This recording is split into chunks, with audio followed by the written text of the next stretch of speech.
We know things are bad, worse than bad. They're crazy. I want you to get mad. Hi everybody, this is the Q&A with the VFX professionals. We are here with Hugo Guerra, and he is now reaching us through Skype right now. And I think I'm going to use your Skype window here because I'm getting a better image. I'm getting a double image here. I'm trying to get, there we go, so you can look nice and clean. Thanks again for having, being on the show and so forth. We really appreciate your feedback. There hasn't been any one of my students, and they're finding out about you just by saying, "Oh yeah, I saw his stuff. It's awesome," And I don't even have to tell them. They're all sort of like somehow that you're a teacher, and you know that there's students that just they just excel. You know where they're headed, and they'll pick up on things really quick, and they'll find the best resources. And I believe that you are right now the top #1 resource. For many years, a lot of people out there and a lot of people internationally, whether they're in Europe or Asia or India or anywhere, because you and I, we have people that see us from all over the world. Some of the biggest resources, finding people that have worked in the industry that share, on say resources such as YouTube and so forth. And the reason being is they're so friggin' busy. They're busy. I find that some artists are understandably very cautious about giving away all their magic tricks. But if you would like, if you don't mind, I'd love for you to just give a little intro of yourself and just some of your background for everybody. Of course. Well, first of all, thank you so much for inviting me, Matt. It's a great pleasure to be on your channel. I follow your channel, and I really want to congratulate you for making the channel, and also to be in this kind of quest to share knowledge and information in YouTube. So a bit of a background. Most people that follow my YouTube channel might already know my background, but I'm going to try to be short. I'm from Portugal. I'm Portuguese. Originally, I've been working in industry for 20 years. Started working in the industry in '99. And originally, when I was in Portugal, I didn't really do a visual effects degree. That thing didn't exist. There wasn't such a thing as a visual effects degrees in the '90s. So I did the closest thing to that, which was an art degree. So I did a master's in fine arts. My specialty was painting and video art.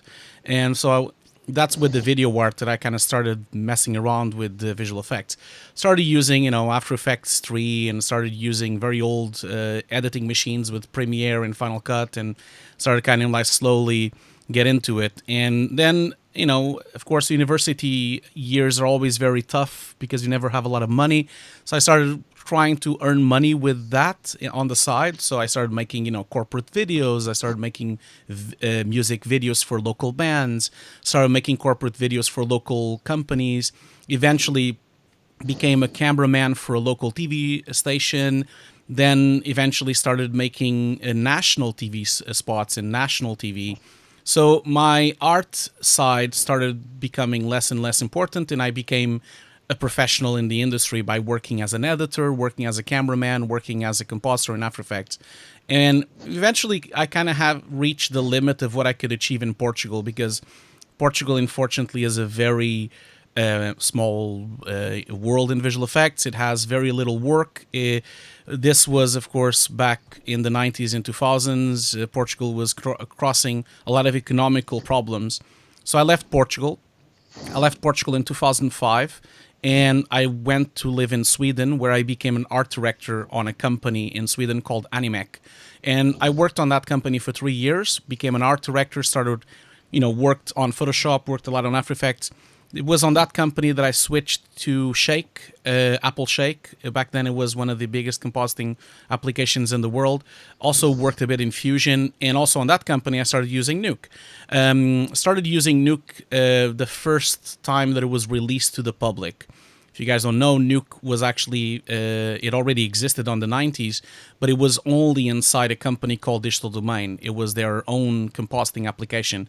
Then in 2007, it became an actual release to the public. And that's when I started using Nuke. I was lucky to be in a company that was heavily invested in the future. So they bought a license in Nuke as soon as the Foundry released the version of Nuke, which was 4.7. And so I've been using Nuke since 2007. It's been now 12 or 13 years that I've been using that application. Stayed in Sweden. Sweden didn't really work out very well for me because it was too cold, minus 20, minus 15. I was freezing my ass off there. Sorry for the curse. I hope you don't mind. And I left Sweden, went to the biggest place in visual effects back then. This was 2008. It was London. So I went to London, did a couple of gigs as a VFX supervisor, started becoming a teacher on a place called Skype Studios, which is a very well-known school in London.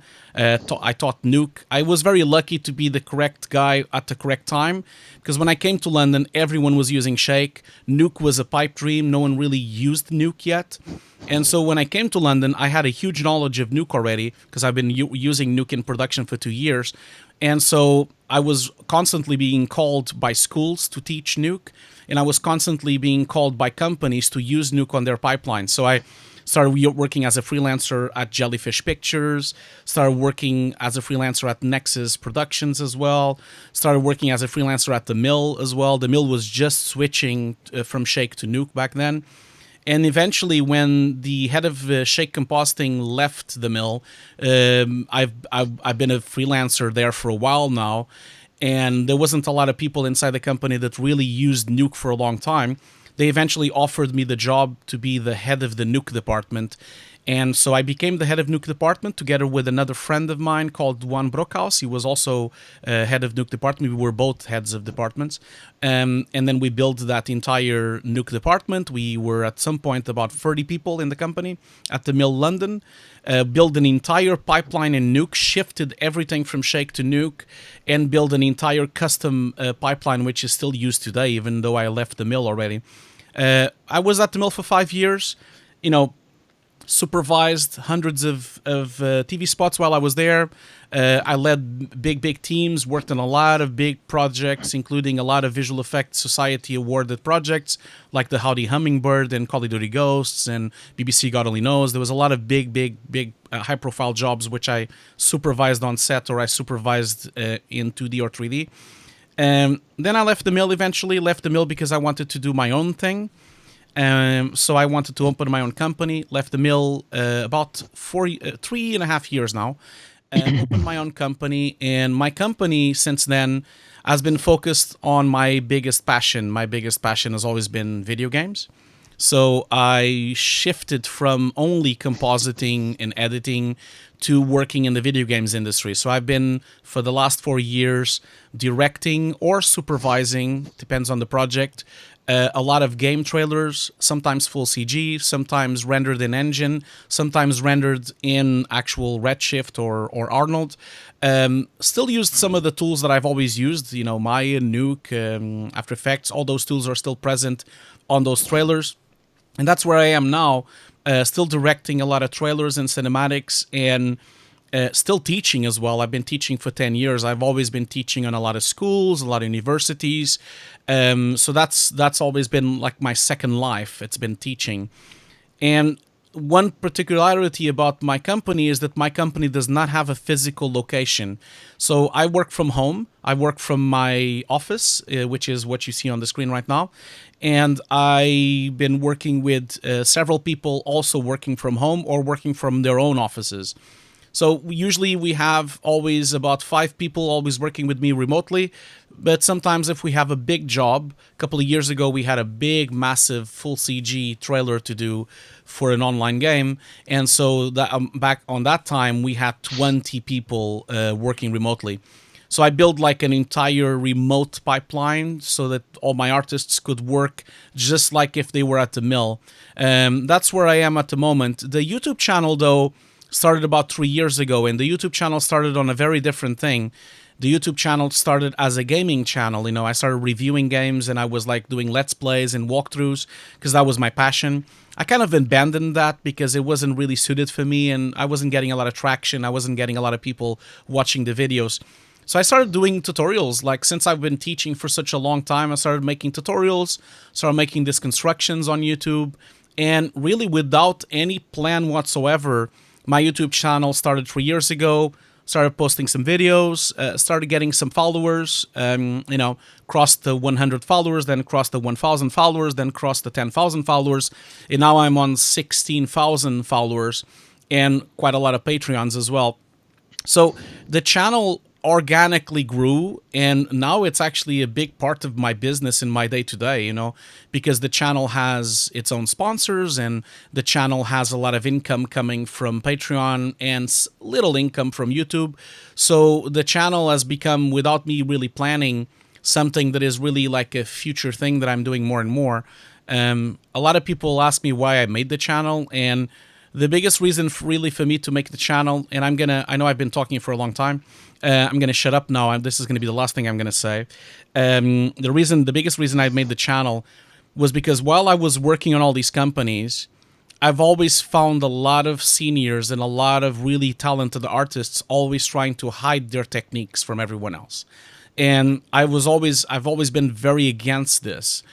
I've always figured that the only way to advance visual effects or advance this industry is actually to share everything and not hide anything.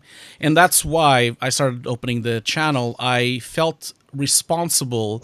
Since I've been working for 20 years, I have a lot of experience. I have hundreds of projects, award-winning projects even on my belt. And so I felt like it's my responsibility as a senior to pass along my knowledge to all the people starting now and trying to get their career jump-started, since I couldn't really do that when I started because there was no one around to give you that kind of knowledge. But I think this is a responsibility that all seniors should really do on the industry. They should all try to share as much as they can because it's going to help the industry in general, and it's actually going to help them as well. Because the next time they work with people or the next time they work with more artists, if they all know what they're doing, then we're all in a good place. So that's my intro. I apologize in advance to your followers that I talk too much, but that's just a problem with Portuguese people. Sorry. All you want, sir, because as everyone has obviously stated throughout your channel, they're very appreciative of all the information you're sharing. And again, your production quality, I'm trying to get to the level of your production quality, man, because you've got some very nice production quality. But what I love about your website and your series is, I'm not quoting it directly, but you just have to do better than, is that the specific phrase you always put in front? You just have to be better. That's the phrase. You just have to be better. That's actually from this. It's from this cup, you see? So this is a cup that was offered me when I left the mill. So this was a sentence that I used to say all the time when I was at the mill. Every time we were on the dailies or every time we were reviewing a project, I would just joke with that person and say, man, you just have to be better, man. Come on, you have to be better. And then as a joke, they made a cup to me. And it actually even says here the statement, and it has my name and everything. And ever since then, I've used this sentence on my videos. That was the first series of videos that I made. I haven't made one of these videos. You just have to be better for a long time. But having worked at the mill and having worked at Nexus, very high-profile companies in the world, especially the mill, which is considered the biggest commercials company in the world. The high standards are so high, so high on that company that is where that sentence comes from.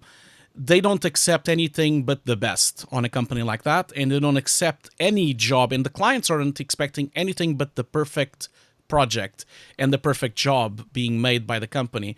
So that's kind of like my DNA on my channel has always been that. Like, I really want the artists to try to do their best project so that every job that they're making is always they are, no matter what the client is and no matter what the project is, they're trying their best to make that project work. I think that's a good way to tackle visual effects, because it's such a complicated topic. Mm-hmm. Well, you and I being teachers, of lazy students, and I have students, I tell them first day, I go, if I see a render that's black, in other words, you didn't and you handed it in, I go, are you kidding me? Like, that's an immediate 0, because you need to sit there and finesse this comp. You have to sit there with them, say, get used to touching those arrow keys and just looking at every single frame and making sure that it's absolutely perfect. That should be compositing scripture right there. Yeah, absolutely. Absolutely. So go ahead. Yeah. No, you go. So we have a series of questions here that we have to ask, and I think this is definitely open for future. I'd love to do another interview with you and just go over some more questions, because there's so many that I can think of that I would love to. I was just thinking so many questions just even I want to ask, but I want to get some of my fan base here. First off, before we continue with the questions, I just want to do a little plug here for Hugo's website here and so forth. This is going to be kind of difficult because I'm capturing this little area here. So again, you can find him on YouTube, and then you've got Hugo-Guerra.com, which actually shows your background. You've won a bunch of tellies and so forth. Got a huge background, way beyond what I have. And again, you've been all over the world here. Here is the Patreon for Hugo, and I highly recommend that everybody jump over to his Patreon. I didn't first even understand what Patreon. I had people emailing me. I just had somebody emailing me from Rodeo, and they're like, "I want to support you. Will you get a Patreon already?" And I'm like, "What is this Patreon thing?" I'm like, "Oh, it's basically a way, in the midst of the whole YouTube, controversy where it's like they started to demonetize videos, or they changed up their settings for monetization. There was a whole reality of a need for having a constant and not trustworthy, but reliable income for people who are YouTube content providers and so forth, and education providers. So the awesome idea of Patreon has come forth, and there's different tiers and so forth when it comes to having support. I can't think of anybody better to support than Hugo. The information he gives is beyond anything I ever dreamed that I could ever hear via a YouTube channel. In regards to really awesome stuff. For instance, you have an amazing whole layout of your computer, your system that you use. That is something that so many people have been screaming about. And also your review and understanding of all of these different monitors that we should be working under, specifically the Bell HQ monitor that you reviewed recently, which was awesome. And I'm actually looking to grab one of those too. Yeah. So I couldn't thank you enough for plugging my Patreon. Thank you so much for that. It's funny that you're talking about Rodeo. Rodeo does support me on Patreon. It's funny, they've been so supportive. They're actually the only visual effects company that have ever supported my Patreon, and I really have to give the hands to them because they've been so supportive over the years. But yeah, thank you so much. Like you said, the Patreon is a great way for me to evolve the channel as well. Like you said, YouTube doesn't pay anything. People really think they do. When I launched the Patreon, I got a lot of hate on social media, as everyone gets. People saying, "Why do you have a Patreon? You already get all this money from YouTube." People really don't realize how much little money you get from YouTube. Every time I make a video, I get maybe $5 from that video, if I'm lucky. And as you know, because you make these tutorials as well, they take a long time to make. I could spend an entire week making a video. So I think that people really don't understand how much time and effort it takes to construct a proper professional video tutorial on YouTube. But yeah, thank you so much for letting people know. Did you want to talk a little bit about some of the tiers that you have here? In regards to the different tiers? The tiers basically have to do with different levels of when you get the videos. So I have never hidden any video under my Patreon. A lot of people have asked me that, "Oh, why don't you just put exclusive content on Patreon?"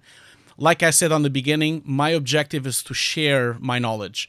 So I really do not want to have any specific content which is blocked inside of Patreon, So when you support my channel, you're basically just tipping me for doing the videos, and then you get the videos before everyone else. You get the videos usually a few weeks before everyone else.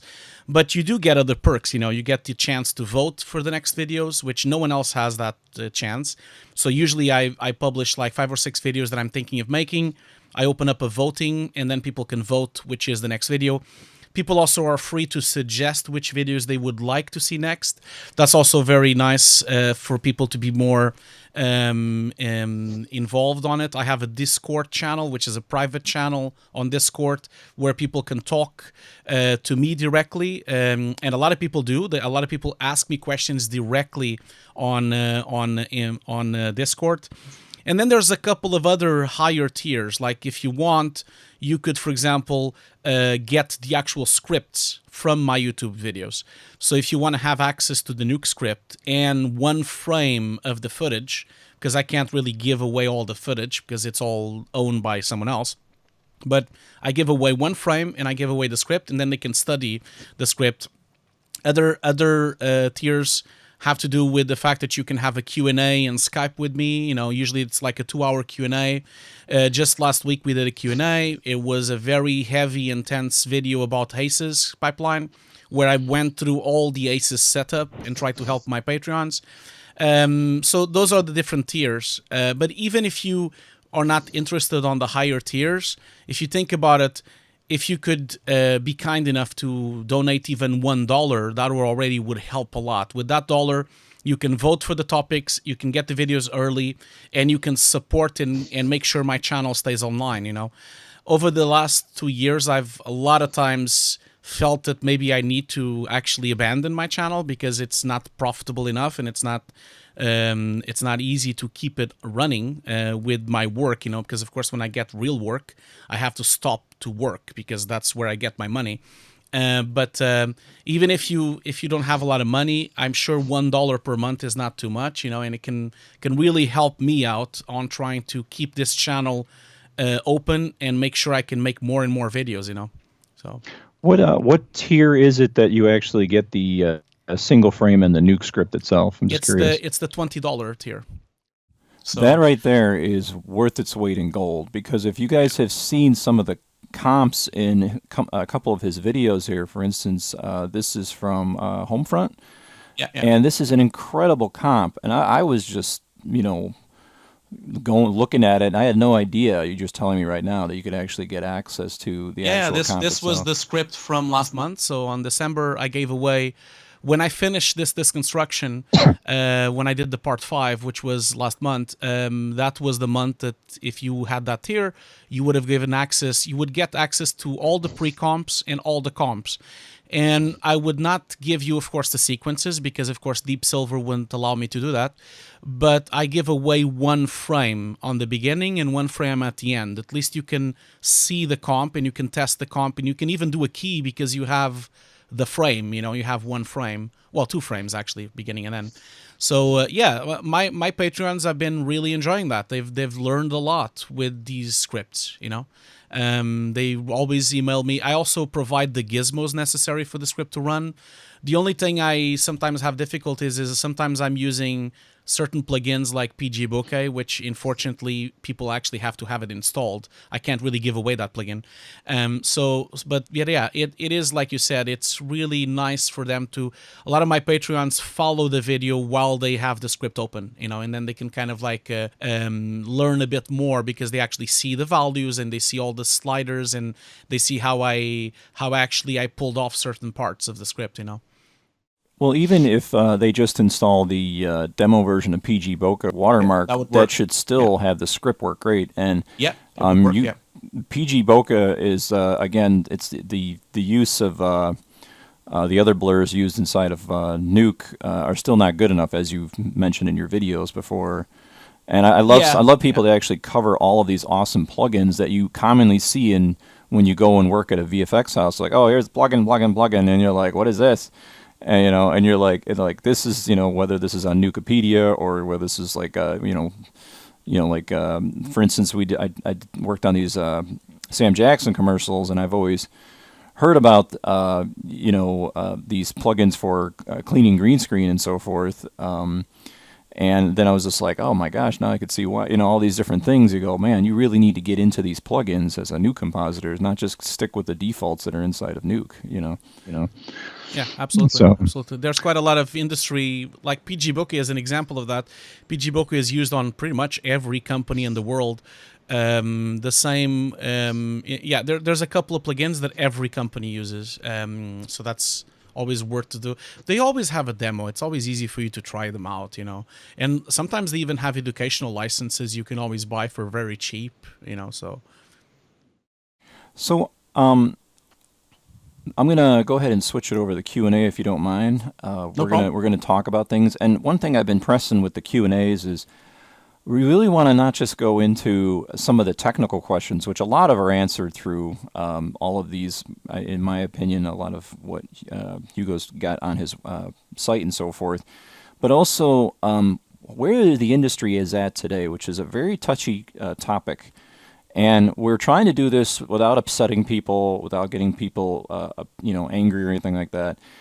I hear 50-50. I hear I have students at ILM, the Mill, Frame Store, and, they're so busy I can't even get a hold of them, first off. That's one thing you'll notice. You'll know you're successful in the industry when you can't get a hold of them because they're like, they're working these crazy hours. I've actually had some students email me and they're just like, you don't know what this is. It's just like, I'm in Vietnam, man. You didn't tell me about this. I'm just like, So it's sort of like, it can be tough. And then there is a shifting, both geographic, where the industry is moving. There's all the issues in regards to tax breaks in different countries and so forth. And so I'd like to kind of discuss some of that a little bit. And again, these are touchy topics, but for anybody out there that's kind of like, oh, don't go there. I'm like, listen, this is something that you need to learn, especially a lot of you are, in different remote locations. I consider myself in a remote location. I'm from Chicago, and it's always been the city that people flied over from LA to New York. And I'm like, and then just recently in the last, let's say 10 to 15 years, we've seen all these new VFX houses pop up. And again, some of you are growing up in remote locations where you don't have the money to move to London or to Vancouver or to Los Angeles to kind of jump into this. And then some of you are in good positions, like some of the industries moving into certain areas in India and China. So again, it all depends, but there's something that I think needs to be discussed, not just in the practices of some VFX houses, and we won't name names, and to be aware of them, but just some things that are good for you to know. I learned so much from two guys that taught me so much. Rob Williams and every time I have a disease, like when I have to have somebody's Brad Moore, Brad. And these guys were incredibly awesome. And just even as Hugo was mentioning, the need to not be afraid to share. If you think of things such as, if you guys are familiar with ZBrush, so much of the success of ZBrush and the models that come out of ZBrush, which is a sculpting program, is the community art. The community is what builds up the art as a collective whole. And we as compositors, I think, shouldn't be afraid to share, shouldn't be afraid to, I do see a sort of like a magician's paranoia sometimes. And people, they're like, oh, I don't want to show you too much because I've got to get that next job. And yes, I'm aware of the fact that VFX artists have to jump around. They don't have health insurance. They gotta, they just basically have to look out for themselves and their well-being. So, any feedback for that one? Well, so I guess that's a lot of topics. I don't know really exactly where to start, but maybe I'll start with the last part about sharing. I think that that's a huge mistake they're making, not sharing, because yes, they might be afraid of losing the job for the next project and not getting because they've been replaced by someone else. But if everyone would have shared, everyone would know everything. So then that would not really be that important. What would be important would be the experience of the person, the professionalism of the person, and then the jobs that they've made on their show reel. And a lot of times the companies and a lot of times the recruitment side of things forget that it's not just the show reel, When I was at the Mill, I used to recruit people because I was running the department, and it was so much more than just the show reel. It was the interview. The interview, you would meet the person and you would see if the person would be someone that would like to work on a team. You would see if that person would look like they were professional. You would look at their hobbies. You would look at their grades on university just to see if they are if they are actually responsible or not. There's a lot of other topics, because when you are really on a pressure job, you don't want to have people that are pricks around you. You want to have people that are nice. You want to have people that are friendly. A lot of times when I was there hiring people, I would not only look at the show reel, I would look at the person as a whole. And I can tell you right now, I prefer to have someone that has a bit worse show reel, but is a really good team player, than having a huge prima donna with an amazing show reel and then he's a really hardball to work on a team, So that's one side of the sharing part, and also the way that people really face the industry. I think that the industry is really on a crossroad. All these things about tax breaks and people running for Canada and going to other countries, it's all really nice and it all really works out for these companies. But these companies are chasing the rainbow. They're chasing the rainbow and they're chasing the unicorn. They're going to eventually find out that this is not going to lead to nowhere, because this constant move and this constant race to the bottom is going to have consequences. And the consequences could be dire. Companies could go bust. The bubble can burst. We've seen so many bubbles burst over the years. Not only the financial bubble on 2008, but even if you go back into the 80s, the bubble of the video games industry as well. So there is a lot of problems that I see in the future, and I think I give it maybe a couple of decades for it to not become an issue anymore. I think the advents of remote working, the advents of remote technology will really change the landscape of visual effects forever. And there's already a lot of companies already experimenting on this, where they might have a main office in a city, but then they might have a lot of satellite offices in other remote parts of the world, where they might have 5 or 6 people on that office. So definitely the technology of internet and the remote pipeline technology is going to change this way of us always having to kind of pick up our bags and move to another country. I don't know if I'm answering what you're asking, but to be honest, you didn't really ask me a question, so I'm kind of like I'm sorry. just. I'm sorry. I'm going to start asking questions. No, it's not a problem. But I think you know what I mean. Like I think it's this problem right now is a problem created by this race to the bottom to try to get visual effects as cheap as possible and to bid between companies.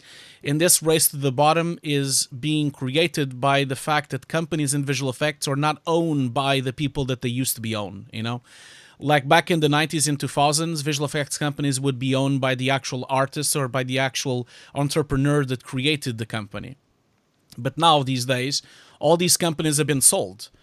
So all these companies, these big VFX companies, are owned by banks, are owned by big financial institutions, or they're owned by other bigger visual effects houses. So that really becomes a problem, I think, because it becomes a numbers game. It becomes like a profit race to the bottom. And that really that has a huge consequence in the lifestyle of the people that are working in the industry, and also has a lot of huge consequences to the future of the companies themselves, because they're shortening the profits margins as well. So I have a lot to say about that topic, and I'm sure it's controversial, but I'm happy to discuss more. But well, one topic, and just in your opinion before we start the questions, is I was putting out on threads on Facebook my YouTube video that was like ask questions for the pros, and what I found was that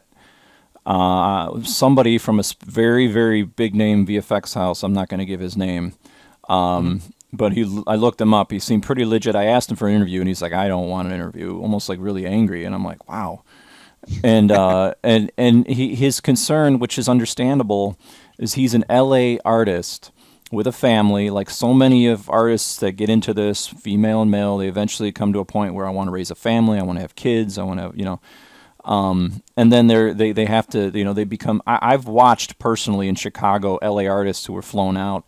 I could see, and these are guys that are in the VFX union, which are, from what I understand, is hard to get into, or not the union, VFX agency, which is hard to get into. And I could just see it weighing on them, being separated from their loved ones. I mean, it was really, I was like, wow, this is not good.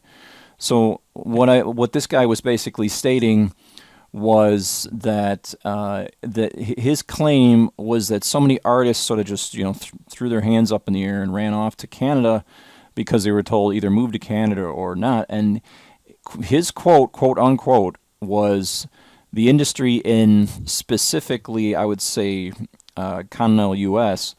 is falling apart at the seams. Like, he literally described it as the sky is falling, because he says every VFX house and every Canadian VFX house, I think he said, we will not pay LA rates. And again, I'm a little on desert island Chicago here. So in your opinion, what do you think in regards of that? Is that a lot of just, that's like the sky is falling, or is any of that, is there any truth in a situation specifically for North American artists? I do think there is a truth, yes. Like, it happens a lot in LA, and I think Canada, with the tax breaks, have really driven this race to the bottom. We have similar issues with London, for example, like where companies in London haven't raised the rates for 10 years. It's funny, like when I first came to London, the rate for a mid-level compositor is still the same rate as it is today. And I've arrived in London more than 12 years ago. And this is, again, the fact that there's so much demand and there's so much offer, because there's so many artists available that they can afford to force people to get less paid. So this is a problem that will never be changed by just the artists themselves. This is a problem that needs to be changed by us actually unionizing and actually making unions in all these countries. And people just don't want to do that. There's a lot of people that don't want to unionize. They don't not want to be part of a union. There's a union here in London, by the way. And I believe that the last numbers, I think they had like 20% of the artists on it, which is ridiculous. It's nothing, it's only 20%. The reason for that is because if they unionize, then everyone is going to find out how much they earn. Everyone is going to try to get the same salaries. And there's a lot of people really earning a lot of money in this industry, and they don't want anyone else to know that. So this is a problem that is going to hurt them later on, because for every person that tries to be smarter than other people by earning more money and not really caring about their fellow co-workers, it's just another nail in the coffin for a visual effects company to go bust later on. So this is a problem that I really think has to do with us not being organized. Just recently, for example, the video games industry people started doing a union, and they've been very successful on that, exactly because of the same reasons, because of workers' rights, because of contracts. Especially here in London, we have something called the 0-hour contract, which is basically you get hired, but you only get paid if you get called. So there's a waiting game. Sometimes they don't have a job, but you're booked, but you don't get paid. So there's a lot of problems on that side as well. So I think it comes with us. I think we should, especially the new generation, should really unite and try to be smarter than our generation. Our generation was really dumb on that sense, Is it from the way the construct is of this international reality, do you believe in all sincerity that we can come to this VFX Shangri-La of actually have, area-based unionization? I mean, is that something that seems realistic to you? Well, it has to start somewhere, and I believe that I do understand that there's a huge problem because every country is different, and some of these companies are running through multiple countries. So how do you unionize a project if that project is being done by 5 countries, in different continents? But there must be a way, because other industries have done this. Like if you look at the films industry, like the actual crew members of the film industry, they've solved this problem. You know, they have unions. They manage to get their rights. They get better payment. They are only allowed to work certain hours. They need to be replaced after a few hours later on. Why don't we try to look at what they've done, the film industry, and try to do the same, you know? Why do I still see people working 16 hours a day thinking that it's normal? And in fact, some people turn to me and they're proud of that they've done this, you know, like, oh, I just worked 18 hours and I'm almost finished with the project. Like if this is a badge of honor. This is not a badge of honor. They're making huge medical and problems for themselves in the future. They just don't think about it now because they're 20. But when they get to my age, when I'm 40, they're going to start feeling all those consequences of the late nights. 41. Exactly. Like, just the fact of not sleeping is one of the worst problems in the world, you know, of not sleeping. And it's all kind of like due, you know, I recently started reading a book about this, a book about sleeping. It's actually from a British author, but it's a New York bestseller. I just really just forgot the name. Like you, I'm pretty bad at names.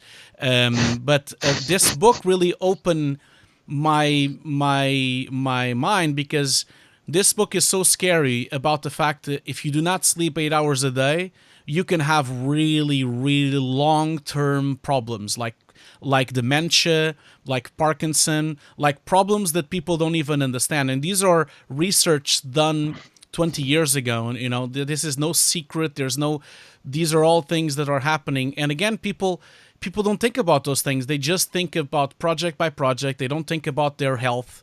They don't think about the way to evolve on the career and actually work on a healthy environment. You know, I think it's a big problem, and it's gonna become a huge problem later on their lives.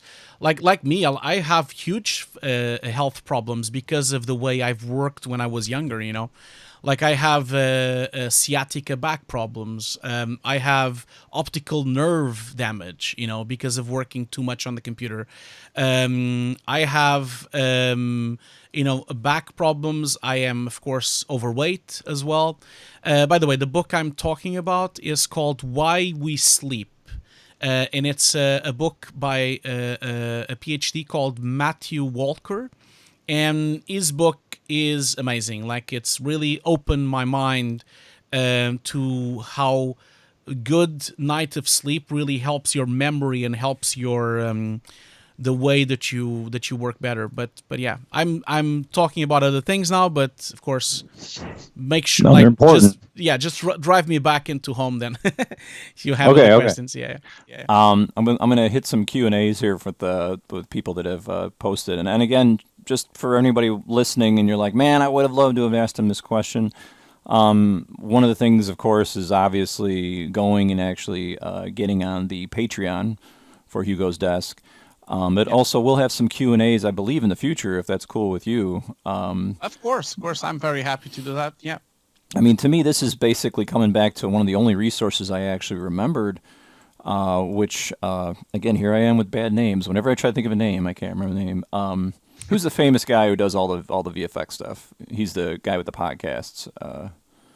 You mean the guy from Video Copilot, Andrew? No. Is that? Oh gosh, I can't remember. Oh, you're talking about the other one. Yeah, there's another one. It's called. So embarrassing. I know. I forgot his name. As well. He's in 3D Studio Max. He does a lot of tutorials in 3D Studio Max. Oh, okay. So I thought you were talking about Andrew Kramer. No, not Andrew Kramer. No, he's yeah. like a celebrity. He came to Chicago, and everyone's like, "Oh, it's Andrew Kramer." I'm just. I know he was here this weekend as well. Oh, he was. He's a nice guy. Everybody met him. I didn't get to meet him because I didn't go to the meetup. There was a Cinema 4D meetup in Chicago, and he was like, "Oh, we met Andrew Kramer." Yeah, I've heard that as well. I've never met him as well. I've seen him live. Alan McKay. I'm so sorry, yes, Alan, I if know you're him. out there. Yeah. Alan McKay was the first one to start introducing podcasts, so we'd have some Q&As with all these artists. And if you guys don't check out Alan McKay's podcast, he has all these interviews by animators, modelers, compositors, and they give a great breakdown.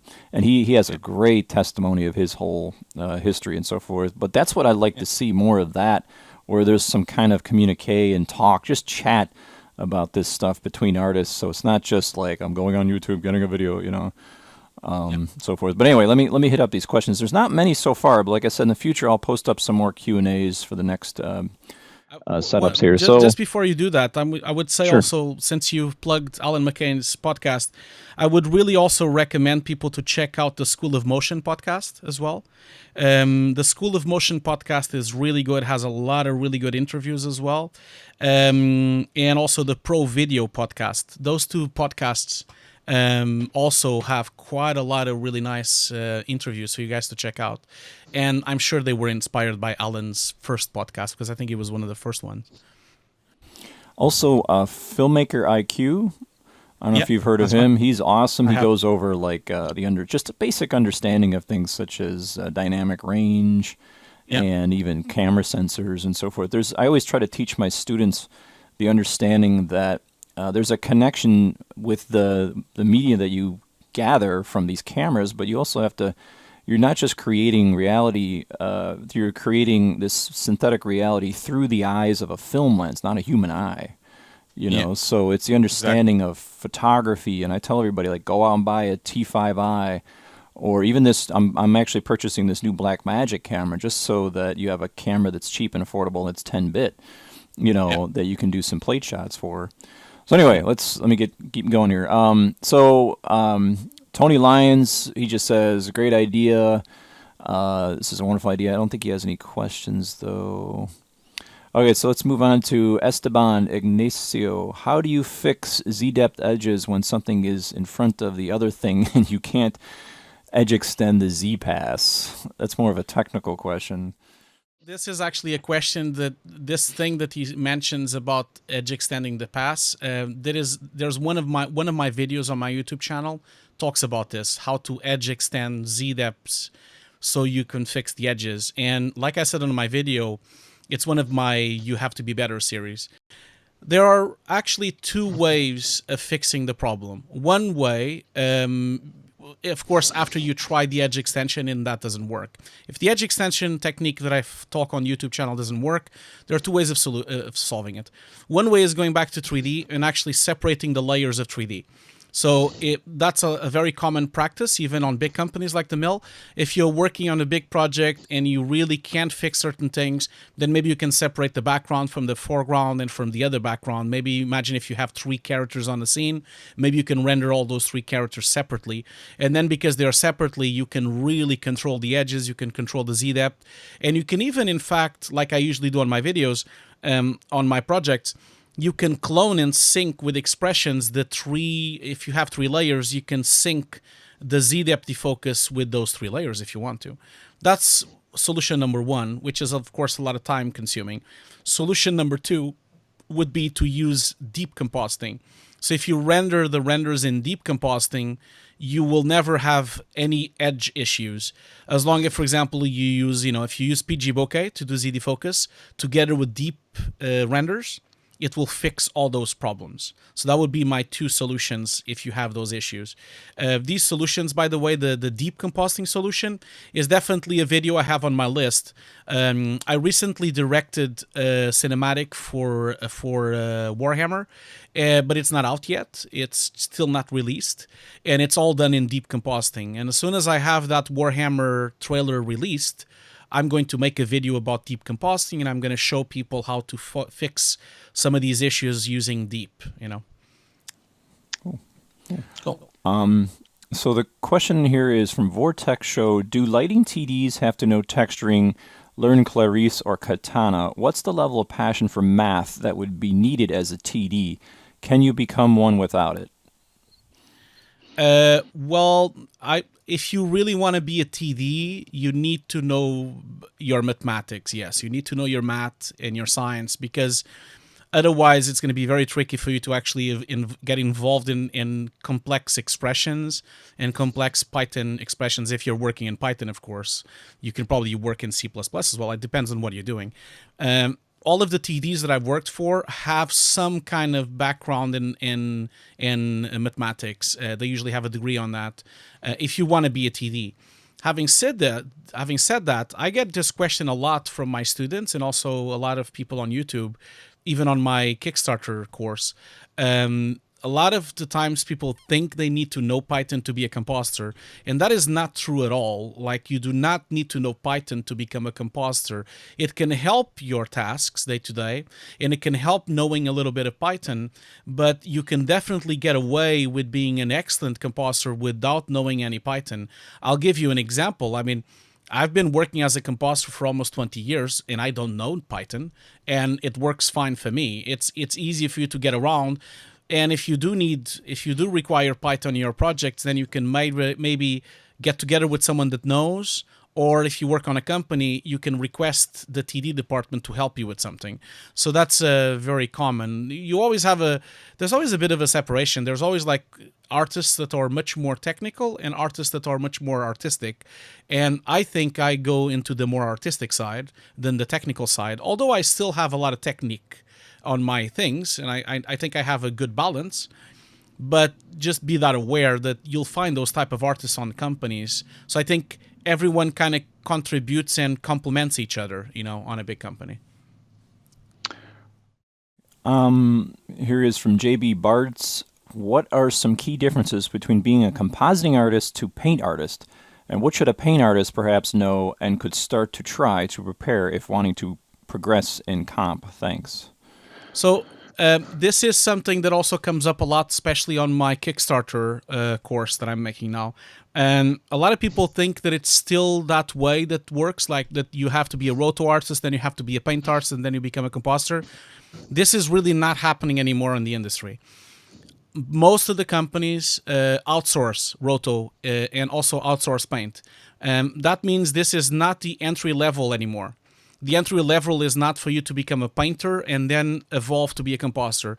Companies, if you want to work on a visual effects company, you have to get in as a compositor. That means you need to know all of it. You need to know roto very well, because even though they outsource roto, roto will still be a very big part of your job, because there's a lot of roto that is not outsourced. Not all of it gets outsourced. The painting is very important, because if you want to be a successful compositor, you know how to paint.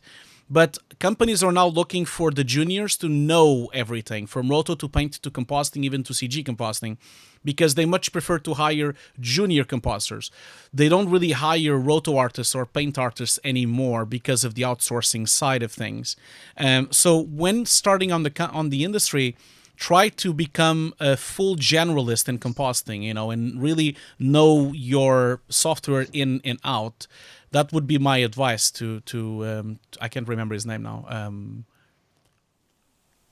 To the person that asked, I can't remember his name, but sorry, I'm falling. Yeah. JB Bars, JB, JB. Yeah. This is from Armin Box. I guess that's just a username. I'm not sure. And also, if you are planning to grow up and become a VFX supervisor, which field do you choose to work in, effects or compositing? I appreciate to give more information about the future of your VFX artists and compositing artists looking for a higher level. Mm-hmm. He's got another comment here. I'm sorry, this is part 2 of that. The first one is, learning Nuke for a short while, I found out there is almost no tutorial about common movie effects which can be done in compositing. I mean, there are many tutorials about major topics such as camera tracking, roto, multipass compositing, and etc., but I don't seriously find any good tutorials about the effects, as there are lots of tutorials about After Effects from silly level to advanced. So it's a bit confusing, his question, because I'm not sure he's talking about effects into effects. Like, is he talking about Houdini simulations? Effects? I'm sorry, he continues here. Is it really a thing that some Nuke users don't pay attention, or I'm wrong about pipeline or creating those simple 2D effects?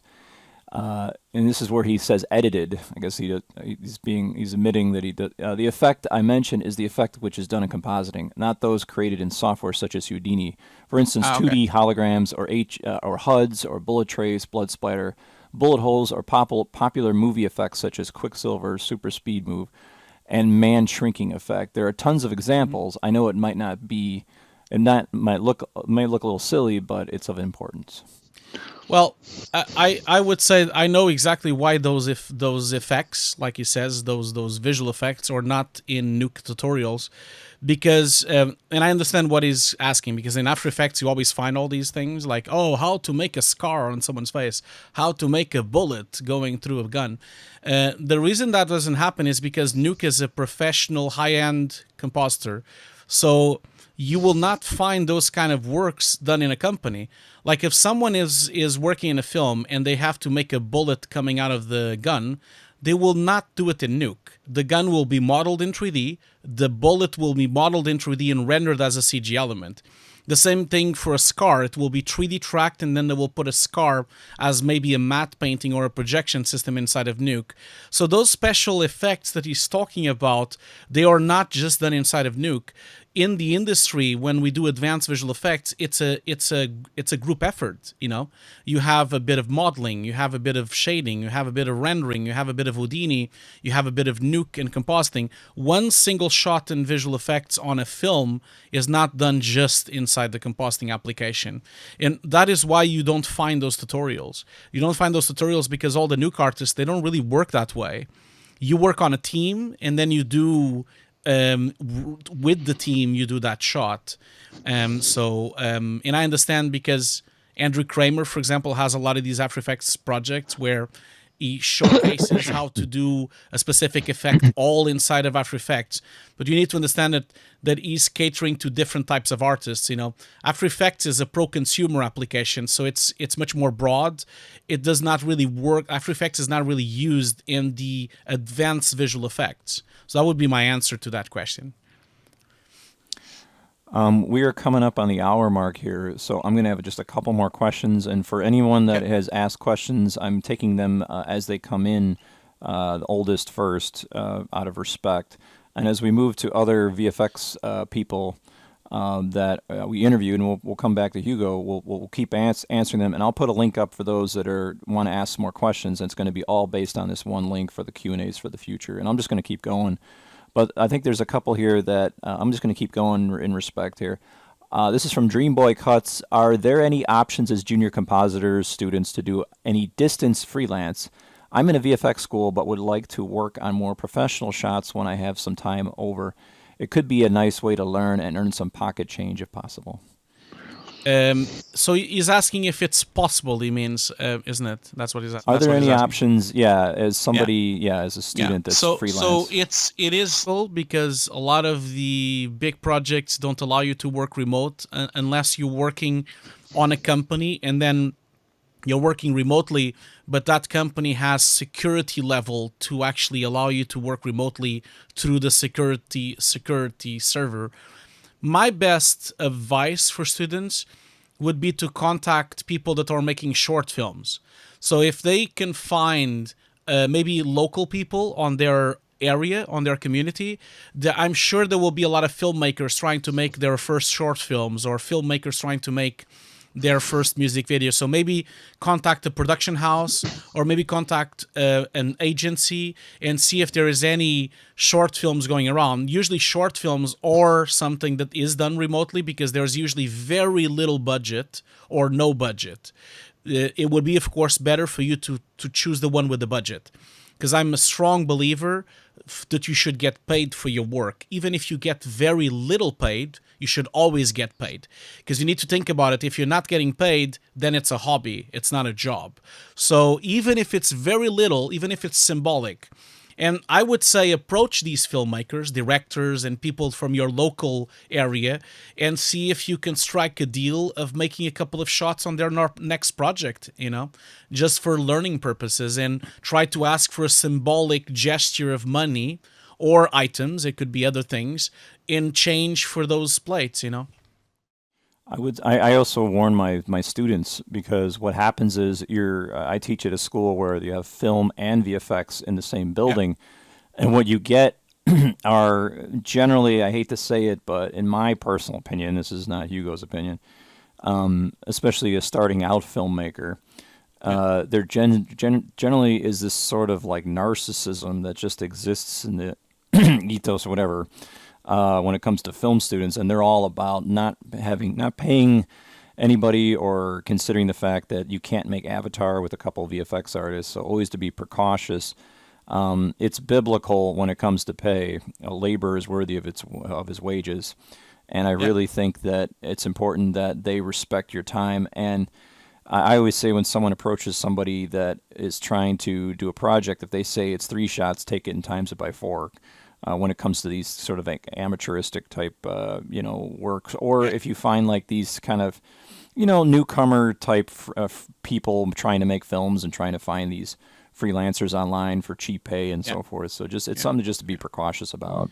Absolutely. And one other advice I would give to that person is if they don't want to look for filmmakers, or if they are living on an area that has almost no industry, there's one way that maybe it's a good approach. If you have other people also on your, imagine if you're in a group of students, if there's 5 of you or if there's 3 of you, maybe think of investing on renting a camera, or maybe even renting a camera together with a camera operator. You can probably rent his time as well, and go out and film something for your showreel, because that is actually a good choice. If you go to a film company, you can, like a film production company, you can probably negotiate a good rate for an old Alexa or for an old Red camera. Maybe they have an old Red 1 over there, or maybe they have the first versions of the Alexas and no one really rents them, and maybe they can rent you for a really low value. And maybe if you already know how to film, or if you know someone knows how to film, or if you can hire a very cheap camera operator, then you can at least film something. Maybe you can film something out and about, to track or to composite or to make some kind of projection system. That's also a viable way for you to not be into this problem of dealing with a narcissistic director, because then you're just dealing with your own shots and it's your own thing that you filmed, This will be our last question. He's got a 2-parter here, but we'll just save the second question, I think, for I think you have a video that covers it. This is from Mohammed Idre. I'm just probably tearing that apart there. Budgeting. How does a freelancer set the price for a requested international film cinema shot? How to set for a full production series, and how to set for TVC internationally? So you mean to budget per shot? Like I guess that's what he means. I don't think it makes any difference if it's remote or not. The job should be paid the same price. I really don't believe that people should get less paid because they're doing it remotely or they're doing it more far away. My approach is always to know what the price is on that country, and then just charge the same rate as anyone else. So if you're working in London, you should charge the same London rate as a compositor. If you're working in LA, you should charge the LA rate of a compositor. It doesn't matter if the film is somewhere else or if it's remote. If they want your time, you need to take into account that you have your expenses and you're working in that country. So you need to get paid enough to live on the country where you are. It doesn't mean that you can't negotiate. There's always negotiation happenings. Maybe if the job is longer, you can lower your rate. Or if the job has another job right next to it, maybe you can put that in paper and then maybe you can lower your rate. There's always those kind of negotiations going on. That's fine. But you should really... I'm a big advocate of people getting their correct payment for what they're doing. Regarding film and TVC, unfortunately, film pays less than commercials. This is a typical problem that has happened. I don't really know why it happened, but people get really well paid in commercials and they get not so well paid in film, because they say, well, you're working for longer and you're working on something you love, which is film. They put the card, the passion card. Also very against that, because it doesn't matter if it's a commercial or film, you're still using Nuke.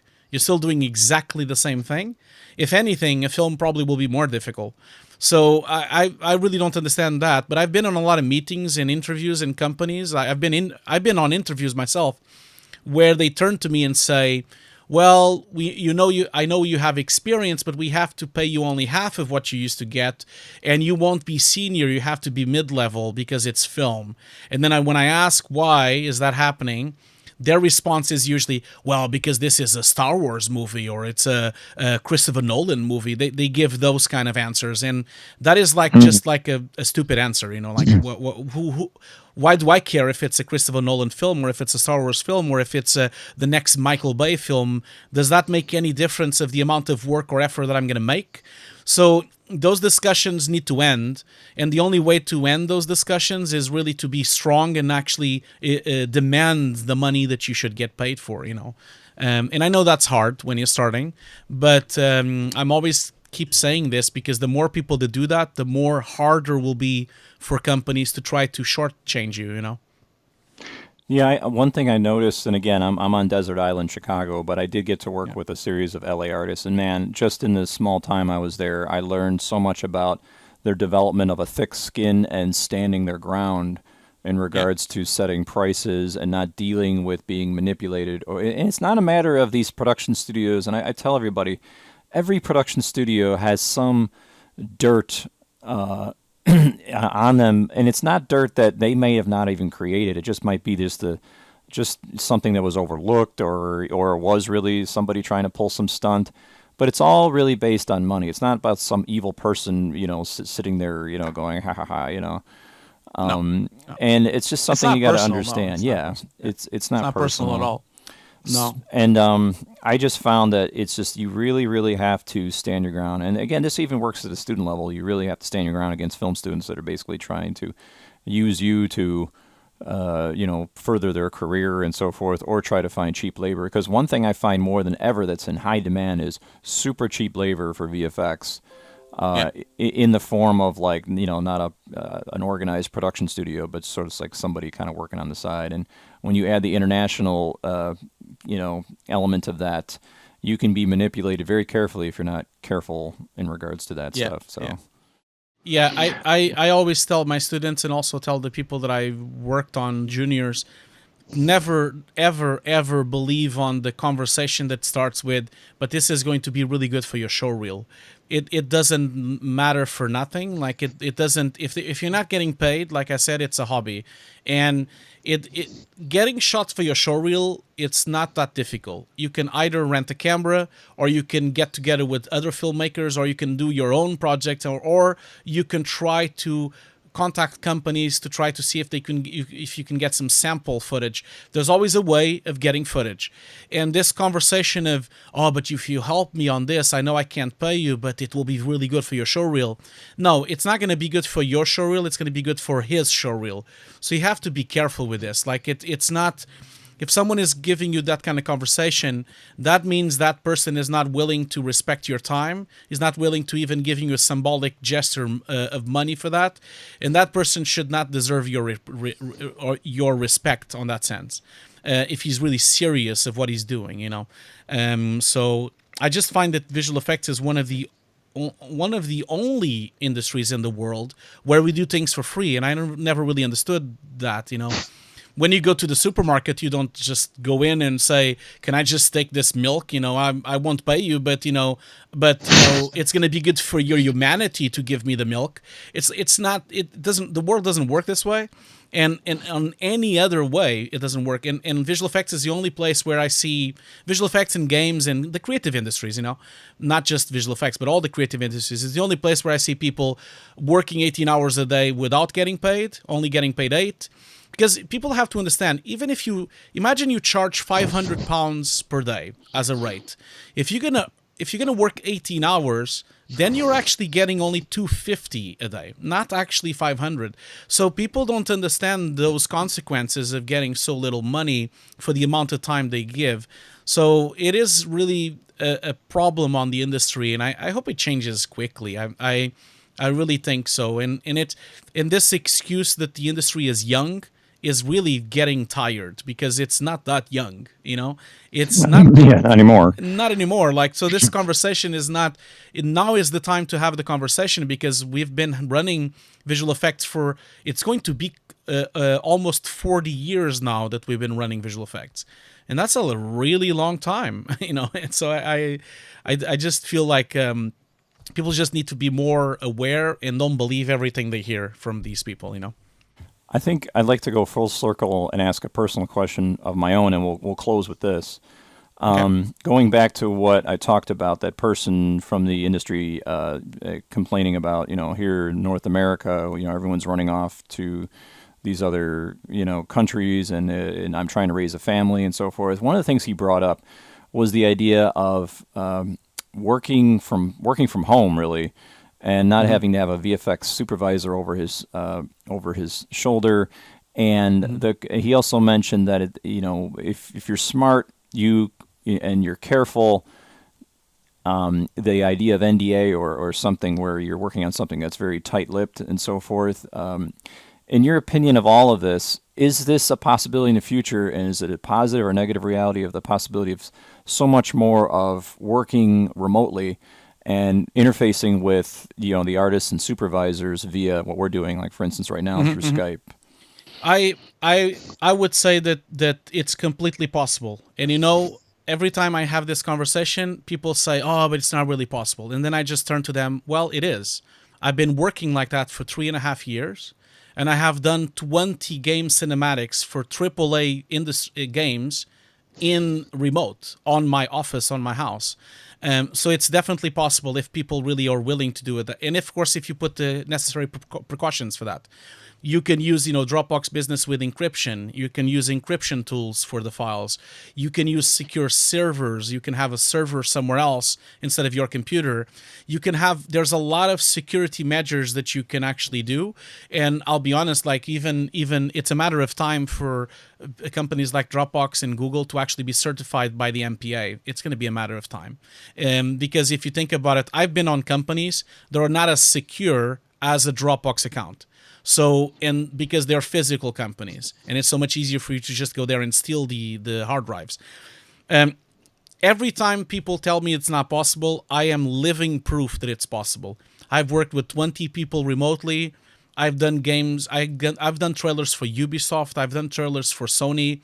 I've done trailers for Deep Silver. I've done all these trailers remotely and with teams all around the world. You just have to spend some time and money investing on a pipeline. You have to create a secure pipeline. That, of course, costs money. It was an effort I had to do in the beginning of my career to create this Python pipeline that works with all the applications.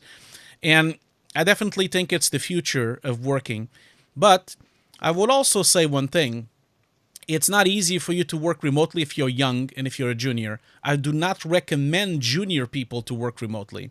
I recommend them to at least work once on their lifetime in a big company because they learn so much from that. So I really think they should at least go once to a company, learn a lot, become a very good artist, and then they can start thinking about working remotely because they've already learned things. Because the problem of working remotely is that you're going to be alone a lot of times, although you do a lot of Skype calls, and you really need to know your industry for you to actually be able to solve problems by yourself, because not always you're going to have a supervisor next to you to talk to. So I think the future is going to be a hybrid. There's companies in London that do that. For example, there's a company called Jellyfish Pictures that actually does a lot of work for the BBC and does a lot of work for film. And they have a hybrid. They have an office in London, which has about 300 people. And then they have a couple of satellite offices in Ireland and other locations in Britain. And they also have a couple of their supervisors work from home sometimes because of family issues. So, because of course there's a lot of people that do not like working remotely. Some people like to be in the company. Some people like to have a chat. Some people like to have coffee together. Some people even looking for relationships inside the company. So it's not for everyone, but I definitely think it's a big option. And I'm not alone. I can tell you that, Matt. Like I've met a lot of people very senior that are working remotely right now and being very successful. It's just that we don't really talk much about them. We don't, because we either don't know about it, or it's like something that people don't really want to talk about. So. Cool. Well, again, thank you for your time, sir. We really appreciate it. Again, for those of you that, let me just go ahead and kind of go over here. This is Hugo's site, hugo-guerra.com. Yeah. I also have, again, you could check out his Patreon. It's usually linked through his YouTube site, so if you just go on YouTube and search up Hugo's Desk, you'll easily find it. If you go to Patreon, you can also put Hugo's Desk. You'll also find it as well. So it's also called it's also patreon.com/Hugo's Desk. Cool. Well, thank you very much. Oh, sorry. Go ahead. No, I was just going to say that if anyone is interested as well, I'm also currently doing a full Nuke course remotely as well.